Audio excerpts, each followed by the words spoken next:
G'day, it's Ashton Cartwright here from PaidAuthor.com. Today we're going to have a quick look at Grammarly.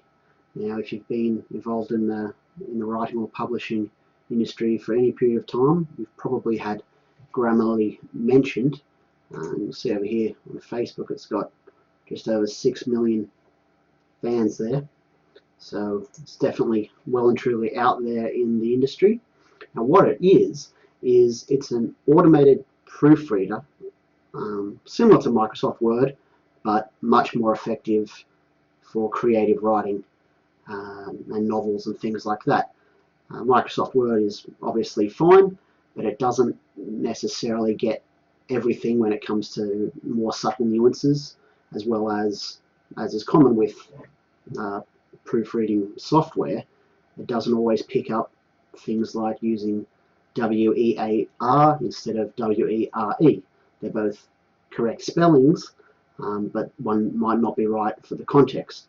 Grammarly, however, prides itself on being the top proofreader that incorporates things like context, that makes suggestions to expand your vocabulary if it detects you've used the same word 3 or 4 times in a paragraph. It's also really good at punctuation and things like that. It's free for the base version here, which is what we've just loaded up to. So what we'll do is we'll have a bit of a look at how it works. So I'll pull it up here. This is a demonstration document. So it's going through and checking now. It's saying there's 13 critical updates and 10 advanced issues. So let's have a look here. For years, I've been driving an old used car, so it's years. It's suggesting here that we add a comma after years. And we can click over here and see why it's saying that. It appears that you're missing a comma after the introductory phrase for years. Consider adding a comma. Well, that's all very good. And what we can do is, if we decide that's what we want, we can just click it and it will automatically make that change. Down here, it's annoying every times, so there's a couple of obvious things wrong there. Click to expand, possibly confused word its. So its is a perfectly legitimate word, but this is not the right word for this spot. What we need is the apostrophe before the S. The word its doesn't seem to fit the context. Consider replacing with this other one. Well, that seems fair enough, so we'll go ahead and do that. If I can work out how to do it. Let's change it over here because I'm still learning this. Alright, that's annoying every times. Okay, so it's saying we can pretty straightforward change there. So it's saying every times, make it every time. Seems good. Again, those words are both spelled fine, so an ordinary proofreader like Microsoft Word probably wouldn't notice anything particularly wrong there. So that's all well and good. I don't have not a lot, so I'm just skipping through the bits that's obviously fine according to Grammarly. Alright, I don't have not a lot of money either, so I probably don't have many options, so that's quite clear. Let's pull it up, see what it says. Your sentence appears to include a double negative, with the inclusion of both don't and not. Remove a negative word or make certain you intend to have the positive results. Obviously 2 negatives make a positive, which is not what we want, so we'll go through and delete that.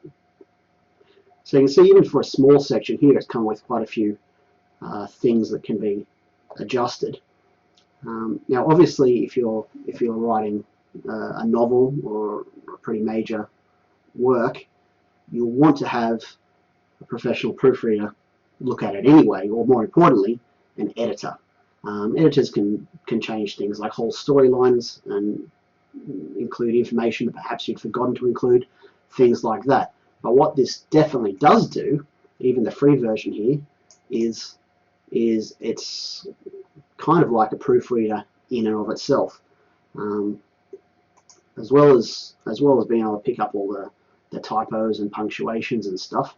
When you're editing a document like this, it's also got a little clip-on for Google Chrome, so that if you're typing anywhere, like even in your email or on Facebook or on Twitter or what have you, it'll detect any grammar problems or incorrect punctuation and things like that as well. I don't know about you, but for me, because I have so many authors as friends, if I ever make any typo or the wrong word choice or something on a post on Facebook, everyone's pretty keen to let me hear about it almost straight away. Anyway, so I've only played around with this for a few minutes today, and it seems pretty good so far. Like I said, we're just using the free version. There's a premium version you can upgrade to, I assume if you want to do even more detailed editing. But for what I'm doing, this sort of thing looks real good, and if it's free, I'm happy to do it. I'll add a link to the bottom to Grammarly so you can try it out for yourself, and yeah, see how you go.